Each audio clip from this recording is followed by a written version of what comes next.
Hey guys, this is Joe Noah here, and I'm just going to do a review on the Famas Foreign Legion's F1 electric airsoft rifle. This airsoft rifle is fully metal and weighs about approximately 7 pounds.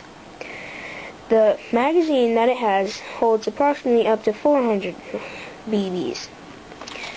The way to switch between modes on this electric airsoft rifle is on the back of the butt sleeve. There is an off mode, semi-automatic mode, and a fully automatic mode.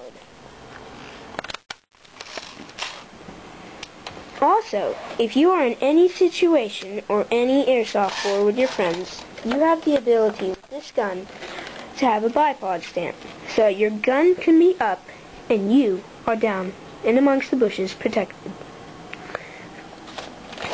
This gun also has a great hop-up system and great aiming sights. And it also has the optional grenade launcher. But of course, that is extra. So, let's see how it shoots. Alright guys, now it's time for my shooting part of the review. So I'm first going to do semi-automatic, and then I'm going to do fully automatic. This is semi.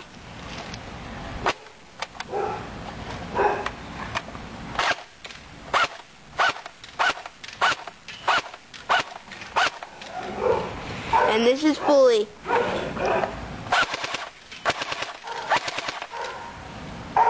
Thanks for watching.